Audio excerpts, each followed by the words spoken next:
यद्दार committee ಹಿರಿಯರು ಒಂದು ಪ್ರಶ್ನೆ ಸಿಕ್ಕೈತೆ ನೋಡಿ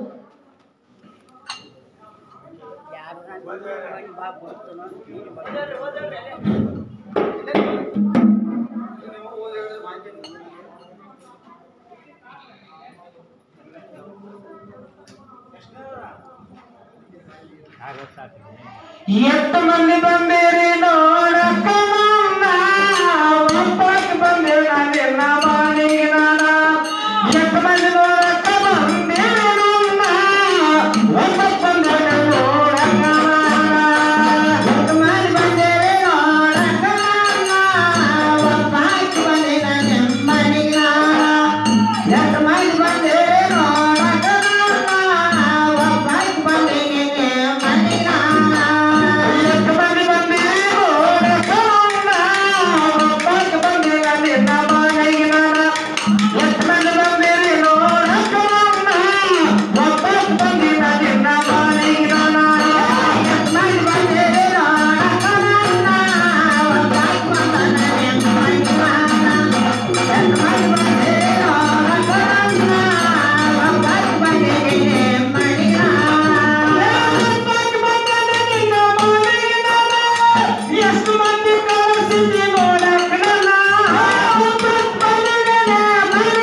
ಅದಕ್ಕೆ ಮಾಸ್ತರ ಹೇಗೆ ಹುಡುಗ ಮನೆಗೆ ನೋಡುವಂಗ ಕಾಣ್ತಾನೆ ಇವತ್ತು.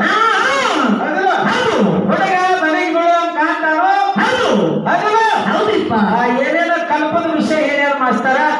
ಹೌದಲ್ಲ? ಹೌದು. ನಮ್ಮ ಅಂಕರ ಕಲ್ಪದಾಗ ಒಟ್ಟ ಕಲ್ಪದಾಗ ಅದಾಳು. ಹೌದಲ್ಲ? ನಾವೇನಾದ್ರೂ ಜೀವನಕ್ಕೆ ಹೋಗೋದು ಬೇಡ. ಹೌದಲ್ಲ? ನೋಡೋಣ ಫೈನಲ್ ಜಡ್ಜ್ಮೆಂಟ್ ಕೊಡೋಣ ಹಿಡ್ಕಟ್ಟ. ಅದಕ್ಕೆ ತಮ್ಮ ನಿಮ್ಮಪ್ಪನು ಕಲ್ಪದಾಗದಾನ, ನಮ್ಮವ್ವನು ಕಲ್ಪದಾಗದಾಳ. ಹೌದು. ಕಲ್ಪದಾಗ ಹೇಗಿರ್ಬೇಕು ಅಂದ್ರೆ ಹಂಗದಾಳಿಪ್ಪ. ಸಂಬಂಧ ಇರಬಾರ್ದು. ಹೌದು. ಕಲ್ಪದಾಗ ನೀನು ಅದಿ, ನಾನು ಅದನ್ನು ನಿನಗೆ ನನಗೆ ಒಟ್ಟ ಸಂಬಂಧ ಇರಬಾರ್ದು. ನಿನ್ನ ಹೆಸರು ಅಲ್ಲಿ ಇರಬಾರ್ದು, ನನ್ನದಾಗ ನಿನ್ನ ಹೆಸರು ಇರಬಾರ್ದು, ನಿನ್ನದಾಗ ನನ್ನ ಹೆಸರು ಇರಬಾರ್ದು. ಹೌದು. ಅದು ಅದಕ್ಕೆ ನೋಡು ಮುಂದಿನ ಕಾಲಕ್ಕೆ ಇಷ್ಟ ಹೇಳ್ತಾನ. ಅದಲ್ಲ? ಹೌದು. ಇಷ್ಟ ಹೇಳ್ತಾನೋ ಮುಂದೆ ಏನಂತೀಯಲ್ಲ ಅದಕ್ಕೆ ರೆಡಿ. ಅದಕ್ಕೆ ರೆಡಿ ಆಗಿ ಬರ್ತದೆ. ಹೌದಲ್ಲ? ಹೌದು. ಅದಕ್ಕೆ ನಿನ್ನೂ ಕಲ್ಪ್ ನಾನು ಇಲ್ಲ ಅನ್ನಂಗಿಲ್ಲ. ಅದಲ್ಲ? ಅದಕ್ಕೆ ಅದ್ರ ಬಹಳ ವಿಷಯ ಹೇಳಿದ್ರು. ಹೌದು. ಏನಾದ್ರು ರೊಕ್ಕ ಪಕ್ಕ ಬಿಡ್ತಾನಂದ್ರು ಹಂಗೇನ್ ಮಾಡಬೇಡ, ಮಂದಿ ಬಾಳ ಕರ್ಕೊಂಡ್ ಮಂದಿ ರೊಕ್ಕ ಬಿಟ್ಟು ಹೋಗ್ಬೇಡ. ಅದಲ್ಲ? ಅದಕ್ಕೆ ತಮ್ಮ ಹೇಳಿದ್ರು ಏನ್ ಹೇಳ್ರಿ ನನ್ನ ಅಷ್ಟು ರೊಕ್ಕ ಕೊಟ್ಟು ಹೋಗ್ಕೊಂಡು ಇದಕ್ಕೆ ನೀನು ರೊಕ್ಕ ಕಸ್ಕೊಂಡ್ ಹೋಗ್ಕೊಂಡು ಅಂತ ಹೇಳಿದ್ರು. ಇಲ್ಲ, ರೊಕ್ಕ ತಯಾರು ಮಾಡವ್ರ ನಾವ. ಹೌದಲ್ಲ? ಹೌದು. ರೊಕ್ಕ ತಯಾರು ಮಾಡೋರು, ರೊಕ್ಕ ಹುಡ್ಸೋರು ನಾವ. ರೊಕ್ಕ ನಿಮ್ಮ ಅಪ್ಪನಂತೆ ಬರಂಗಿಲ್ಲ. ಇಲ್ಲ ಇಲ್ಲ. ನಮ್ಮವ್ವ ಲಕ್ಷ್ಮಣ್ ಅಂತ ಎಷ್ಟ ರೊಕ್ಕ. ಹೌದು. ಅದಲ್ಲ? ಹೌದು. ಲಕ್ಷ್ಮೀ ದೇವಿ ಆರಾಧನೆ ಮಾಡು, ಲಕ್ಷ್ಮೀ ದೇವಿ ಪೂಜೆ ಮಾಡು. ಅದಲ್ಲ? ಲಕ್ಷ್ಮೀ ದೇವಿ ಭಕ್ತಿ ಮಾಡು. ವಿಷಯದಾಗ ರೊಕ್ಕ ಇಟ್ಕೊಂಡು ಆಗ್ಯಾರ. ಅದಲ್ಲ? ರೊಕ್ಕ ಕೊಡೋರು ನಾವ, ಬೆಳ್ಳಿ ಬಂಗಾರ ತರೋರು ನಾವ. ಅದಲ್ಲ? ಇವ್ರಾಗ ಹೇಳಿದ್ರು ಏನ್ ಹೇಳ್ರಿ ಗಣಪತಿ ಪದಾನ ಹಾಡಿದ್ರಿ. ನಮ್ಮಪ್ಪ 33 ಕೋಟಿ ದೇವತೆಗಳ ಗಣಪತಿ ಶ್ರೇಷ್ಠವಾದ ಅಂತೇಳಿ. ನಿಮ್ಮಪ್ಪ ಗಣಪತಿ ಶ್ರೇಷ್ಠವಾದ ಕರೆ. ಗಣಪತಿ ಹುಟ್ಟುಕ್ಕಿಂತ 33 ಕೋಟಿ ದೇವತೆಗಳ ಲಕ್ಷ್ಮೀ ದೇವಿ ಪೂಜೆ ಮಾಡಿದ್ರು. ಹೌದು. ಗಣಪತಿ ಹುಟ್ಟುಕ್ಕಿಂತ ಮೊದಲ ಲಕ್ಷ್ಮೀ ದೇವಿ ಪೂಜೆ ಮಾಡ್ತಾ ಇದ್ರು. ಹೌದು. ಲಕ್ಷ್ಮೀ ದೇವಿ ಪೂಜೆ ಮಾಡ್ತಾ ಇದ್ರು. ಲಕ್ಷ್ಮಿನ 33 ಕೋಟಿ ದೇವತೆಗಳಿಗೆ ಅಧಿಪತಿಯಾಗಿದ್ಲು. 33 ಕೋಟಿ ದೇವತೆಗಳು ತಮ್ಮ ವಿಚಾರ ಮಾಡಿದ್ರು. ಏನಂತ ಮಾಡಿದ್ರಿಪ್ಪ? ಮಾನವ ಜನ ಇಲ್ಲಿ ಸತ್ರದ ನೇರವಾಗಿ ಸ್ವರ್ಗಕ್ಕೆ ಬರ್ತಾರ. ಸ್ವರ್ಗದಲ್ಲಿ ಒಂದೇನು ಜಾಗ ಇಲ್ಲ. ಹೌದು. ಅದಲ್ಲ? ಹೌದು. ಸ್ವರ್ಗದಲ್ಲಿ ಒಂದೇನು ಜಾಗ ಇಲ್ಲ. ಆ ವಿಘ್ನ ಒಟ್ಟುವಂತ ಒಂದು ಗಣಪತಿ ಉಳಿಸುವಂತ 33 ಕೋಟಿ ದೇವತೆಗಳ ವಿಚಾರ ಮಾಡಿ ವಿಘ್ನ ಒಟ್ಟುವಂತ ಗಣಪತಿ ಉಳಿಸಿದ್ರು. ಹೌದ್ರಿಪ್ಪ. ವಿಘ್ನ ಒಟ್ಟುವಂತ ಗಣಪತಿ ನಿನ್ನಿಂದಲ್ಲ, ನನ್ನಿಂದ. ಅದು ನನ್ನಿಂದನ ಆಗ್ಯದ. ಪಾರ್ವತ ದೇವಿ ಜಳಕ ಮಾಡೋ ಸಂದರ್ಭದಲ್ಲಿ ಏನಾಗೈತ್ರಿಪ್ಪ? ಬೆಳೆಯನ್ನು ಪಳೆಯನ್ನು ತೆಗೆದು ಒಂದು ಗಣಪತಿ ಸೃಷ್ಟಿ ಮಾಡಿದ್ರು. ಪರಮೇಶ್ವರ ಬಹಳ ಸುಮಾರಿದ್ದ. ಹೌದು. ಆಕೆ ಜಳಕ ಮಾಡಕ್ಕಾಗಿಲ್ಲ, ಪುಸ್ತಕನ ಒಳಗೆ ಹೋಗ್ಕೊಂಡ್ಬಿಡ. ಹೌದು. ನೋಡು, ಹೆಣ್ಮಕ್ಳು ಮರ್ಯಾದೆ ಅಂದ್ರೆ ಎಲ್ಲರಿಗೂ ಇಷ್ಟ. ನೀವು ಕಂಡಿರ್ಲಿ ಎಲ್ಲಿ ಹೋಗೋ ಟೈಮ್ನಾಗ ಹೋಗ್ಬೇಕು. ಹೌದು. ಆಕೆ ಜಳಕ ಮಾಡಕ್ಕಂತ ಒಳಗದ ಹಾಕೊಂಡ್ರೆ ಕಬಡ್ಲ ಕದ ತೆಗೆದು ಒಳಗೆ ಹೋಗಿಬಿಡ. ಹೌದು. ಹಿಂಗ ಕಾಣಕತ್ತಿದ್ದ ಹೆಣ್ಮಕ್ಳು ವಿಚಾರ ಮಾಡಿಲ್ಲ ಪಾರ್ವತ ದೇವಿ. ಏನಂತ ಮಾಡಿದ್ರಿಪ್ಪ? ನನ್ನ ರಕ್ಷಣೆಕಾರ ನಾನು ರಕ್ಷಣೆ ಮಾಡ್ಲಿಕ್ಕೆ ಒಬ್ಬ ಮಗನ ಹುಡ್ಸೋಣ ಅಂತ ಹೇಳಿ ಹೌದು. ಪಾರ್ವತ ತನ್ನ ಮೈಯನ್ನು ಪಳೆ ಮಣ್ಣ ತಗೊಂಡು ಒಂದು ಗಣಪತಿ ಸೃಷ್ಟಿ ಮಾಡಿದ್ರು. ಹೌದು. ಅದಕ್ಕೆ ಜೀವ ತುಂಬಿದ್ಲು. ಹೌದು. ಯಪ್ಪ ನಾ ಜಳಕ ಮಾಡಿ ಬರುಮಟ್ಟ ಬಾಗಲಕಾಯಿಂದ ಬಾಗಲದಾಗ ಕುಂದಿರ್ಸ್ವಾಗ್ಲು. ಹೌದು. ಪರಮೇಶ್ವರ ಶಿಕಾರಿ ಆಡಿ ಮನೆಗೆ ಬಂದ, ಬ್ಯಾಟಿ ಆಡಿ ಮನೆಗೆ ಬಂದ. ಆ ಗಣಪತಿ ಬಾಗಲ ಕುಂತಿದ್ದ. ಏ ದಾರಿ ಬಿಡ್ಪ, ನಾ ಒಳಗೆ ಹೋಗ್ಬೇಕಂದ. ಇವ್ ಗಣಪತಿ ಒಳಗ್ ಬಿಡುವಲ್ಲ ಅಂತ. ಒಳಗ್ ಬಿಡಾಕಿಲ್ಲ ಅಂತ ಯಾರು ಯಾರು ಅಂತ ಕೇಳಿದ. ಹೌದು. ನಮ್ಮ ಅವ್ವ ಜಳಕಕ್ಕೆ ಹೋಗ್ಯಾರ, ಅದಕ್ಕೆ ಯಾರು ಬಿಡಾಕಿಲ್ಲ, ಜಳಕ ಮಾಡಿ ಬರುಮಟ್ಟ ಹೊರಗ ಕುಂದದ ಎಲ್ಲಾರು ಅಂತ. ಹೌದು. ಆ ಪರಮೇಶ್ವರಕ್ಕೆ ಶಿಫ್ಟ್ ಬಂತ. ತಂದೆ ಬಗ್ಗೆ ನ್ಯಾಯ ಹೇಳ್ತೀರ, ಹಂತಂತ ನ್ಯಾಯ ಅಲ್ಲ. ಹೌದು. ಅವ ಹಿಂದ ಸರ್ನಾಗ, ಇವ ಹಿಂದ ಸರ್ನಾಗ. ಶಿಟ್ಟಿಗೆ ಅಂತ ಶಾಲೆ ಹೊರಗೆ ರುಂಡ ಹೊಡೆದ. ಹೌದು. ಗಣಪತಿ ರುಂಡ ಚೈತನ್ಯ ಮಾಡಿದ. ಆ ಪಾರ್ವತಿ ಬಂದು ನೋಡಿದಾಗ ಗಣಪತಿ ರುಂಡ ಕುಂದಾಗಿ ಬಿಟ್ಟಿತ್ತು. ಹೌದು. ಆ ಪರಮೇಶ್ವರ ಹೇಳಿದ್ಲ, ಏನ್ ಹೇಳಿದ್ರಿಪ್ಪ? ಯಾವಾಗ ನನ್ನ ಮಗನ ಕೊಂದೆ ಅಂದ್ರೆ ನನಗ ನಿನಗ ವಿರುದ್ಧ ಆಗಲಿ ಗೊತ್ತಾಗ್ತದೆ. ಹೌದು. ನನಗೆ ನಂಬಿಡುತ್ತ. ನನ್ನ ಮಗನ ಕೊಂದಿಲ್ಲ. ಹೌದು. ನನಗ ನಿನಗ ವಿರುದ್ಧ ಆಗಲಿ. ಪರಮೇಶ್ವರ ಹೇಳ್ತಾರ, ಏನ್ ಹೇಳ್ತಾನೆ? ಇಲ್ಲ, ನಿನ್ನ ಮಗನ ಹೊಳೆ ಹುಟ್ಟಿಸಿಕೊಡ್ತಾನ ಅಂತ ಹೇಳಿ. ಹೌದು. ಉತ್ತರ ದಿಕ್ಕಿ ಜನಗಳನ್ನು ಕಳಿಸಿದ. ಹೌದು. ಆನೆ ರುಂಡ ತಗೊಂಡ್ಬಂತಮ್ಮ ಗಣಪತಿ ನೆಚ್ಚಿದ. ಹೌದು. ನಾವು 33 ಕೋಟಿ ದೇವತೆಗಳಿಗೆ ಅಧಿಪತಿ. ಹೌದಿಲ್ಲ, ಅಧಿಪತಿಯಾದ. ಹೌದು. ಅದ ಆನೆ ರುಂಡ ತರಬೇಕಾದ್ರೆ ಇನ್ನೊಂದು ಪ್ರಮಾಣ ಬೇರೆ ಅದ. ಅದ ಆನೆ ರುಂಡ ಯಾಕೆ ತರಬೇಕಿತ್ತು? ಉತ್ತರದಾಗ ಮನೆಯಿಂದ ಆನೆ ರುಂಡ ಯಾಕೆ ತರಬೇಕಿತ್ತು? ಅಲ್ಲಿ ನಮ್ಮ ಅವ್ವನ ಶಕ್ತಿ ಇತ್ತು. ಹೌದು. ಮತ್ತು ನಮ್ಮ ಅವ್ವನ ಅಲ್ಲಿ. ಹೌದು. ದೇವರೊಬ್ಬ ಹೆಣ್ಣುಗಳು, ಸುಂದರವಾದ ಹೆಣ್ಣು ಮಗಳು. ಏನ್ ಮಾಡಿದ್ರಿಪ್ಪ? ಶ್ರೇಷ್ಠವಾದ ಜ್ಞಾನ ದೃಷ್ಟಿಯಿಂದ ಒಂದು ಶ್ರೇಷ್ಠವಾದ ಮಾಲಿ ಮಾಡಿದ್ರು. ಹೌದು. ಆ ಮಾಲಿ ತಂದು ದುರ್ವಾಸ ಮುನಿಗಳೇ ಕೈಯಾಗ ಕೊಟ್ಲು. ಈ ಮಾಲಿ ಯಾರು ಕೊಳ್ಳಾಗಿರ್ತದಲ್ಲ, ಅವರೇ 33 ಕೋಟಿ ದೇವತೆಗಳಿಗೆ ಅವನೇ ಶ್ರೇಷ್ಠವಾದ ದೇವರ, ಅವನೇ ಅಧಿಪತಿ. ಹೌದು. ಈ ಮಾಲಿ ಯಾರು ಕೊಡಾಕರ್ತದ ಅವ. ಹೌದು. ಇವ ಇಂದ್ರ ಏನ್ ಮಾಡಿ, ದುರ್ವಾಸುನಿ ಏನ್ ಮಾಡಿದ, ಇಂದ್ರ ರಾಜ್ಯ ಅಂತಿದ್ದಾಗ. ಹೌದು. ಈಗ ರಾಜ್ಯ ಆಳಕತ್ತದಾರಲ್ಲ, ಹಂಗ ಇಂದ್ರ ರಾಜ್ಯ ಅಂತ ಇತ್ತು. ಹೌದು. ಇವ ಹೆಚ್ಚಿನ ಅಂತೇಳಿ ದುರ್ವಾಸುನಿ ಅವನ ಕೊಳ್ಳಾಗ ಹಾಕಿದ. ಇಂದ್ರನ ಕೊಳ್ಳಾಗ. ಇಂದ್ರನ ಕೊಳ್ಳಾಗ ಇಂದ್ರ ಏನ್ ಮಾಡಿದ, ಏನ್ ಮಾಡಿದ್ರಿಪ್ಪ? ಎಂತ ಮಾಡಿ ಯಾಕೆ ಹಾಕೋಬೇಕು? ಹೌದು. ಅದಕ್ಕೆ ವಜ್ರದ ಮಾಲಿ ಹಾಕೊಂತ, ರತ್ನ ಮುತ್ತುಗಳ ಮಾಲಿ ಹಾಕೊಂತಾರ. ಹೌದು. ಈ ಹೂವಿನ ಮಾಲಿ ಯಾಕೆ ಹಾಕ್ಬೇಕಂತ ಆನೆ ಕೊಳ್ಳಾಗ ಹಾಕಿದ. ಹೌದು. ಆನೆ ಕೊಳ್ಳಾಗ ಹಾಕಿದ. ಆ ಆನೆ ಸೊಂಡಿಲಿ ಹರಿದ ಹೂವಿನ ಕೆಳಗೆ ಹರಿದು ಹೋಗದು ಬಿಡುತ್ತೆ, ನಾಶ ಮಾಡ್ತೀವಿ, ನಾಶ ಮಾಡುತ್ತೆ. ಹೌದು. ಆ ದುರ್ವಾಸುನಿ ಶಾಪ ಕೊಟ್ಟ. ಏನು ಕೊಟ್ಟಿಲ್ಲ? ಏನು ಮಾಲಿ ಬಿದ್ದಲ್ಲ, ಅದೇ ಒಂದು ನೋಡಿ 33 ಕೋಟಿ ದೇವತೆಗಳ ಪೂಜೆ ಆಗಲಿ ಅಂತ ಹೇಳಿಬಿಟ್ಟ. ಹೌದು. ಅದರ ಆನೆ ಉತ್ತರ ದಿಕ್ಕಿಗೆ ಹೋಗಿ ಮನೆಯಿತ್ತು. ಹೌದು. ಅದರ ಆನೆ ಕರ್ಕೊಂಡು ಬಂದು ಗಣಪತಿಗೆ ಹಚ್ಚಿದ್ರು. 33 ಕೋಟಿ ದೇವತೆಗಳಿಗೆ ಅಧಿಪತಿ ಆದ. ಹೌದು. ನಿಂದೆಯಲ್ಲಿ ಬರ್ತೈತಿ, ಎಲ್ಲ ಇವ್ರದೆಲ್ಲ ಹೆಣ್ಣು ಮಗಳದ. ಇದು ನಮ್ದ. ಇನ್ನ ನಮ್ಮ ಕಡೆ ಬೇರೆ ಬೇರೆ ಬರ್ತದಾವ. ಹೌದು. ಸುಮ್ಮ ಹುಡುಗ ಸಣ್ಣ ಹುಡುಗನು ಕಾಕೊಂಡು ಹೋಗುದು ಚಂದಾಗಿ ಬಾಳೆ ಮಾಡಾಕತ್ತ. ನಾನು ಸುಮ್ ಬೆಟ್ಟಣ ತಿಂಡ ಹಚ್ಚಿದಿ. ನಿನ್ನ ಮಾವ ತಿಂಡ ನಿನಗಿಂತ ತಿಂಡನ ಅಡ್ಡ ಹಯ್ಯವ್ರ. ಅದಲ್ಲ. ಹೌದು. ಬಾಳ ಮಾಡ್ತಾ ಪಂಚಲು ಬೇಡ. ಅದಲ್ಲ. ಹೌದು. ಮುಂದಿನ ಪಡೆ ಹ್ಯಾಕ್ ಬರ್ತಾರ ಹಂಗ. ಅದಲ್ಲ. ಕಲ್ಲು ಪುಕ್ಕಳ ಎಷ್ಟು ತೋಡ್ ಬರ್ತಾರ. ಹೌದು. ಹೋಗೋ ನನಗಷ್ಟು ಎಷ್ಟು ರೊಕ್ಕ ಕೊಡ್ತಾರ ಗೊತ್ತಾಗತ್ತೆ. ಒಂದು ಮಾತು ನಂಬರ್ ಹಚ್ಚು ನೋಡು. ಅಲ್ಲ, ಎಷ್ಟು ಮಂದಿ ಬಂದಿರಿ ನೋಡಕ್ಕ ನನ್ನ ಒಬ್ಬಟ್ಟು ಬಂದಿಲ್ಲ ನಿನ್ನ ಮಾವಿನ. ಎಷ್ಟು ಮಂದಿ ಬಂದಿರಿ ನೋಡಕ್ಕ ನನ್ನ ಒಬ್ಬಕ್ಕೆ ಬಂದೇನ ಮೈಲಾನ. ಎಷ್ಟು ಮಂದಿ ಬಂದಿರಿ ನೋಡಕ್ಕ ನನ್ನ ಒಬ್ಬಕ್ಕೆ ಕೇಳೋರೇನ. ಎಷ್ಟು ಮಂದಿ ಬಂದಿರಿ ನೋಡಕ್ಕ ನನ್ನ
Thank you.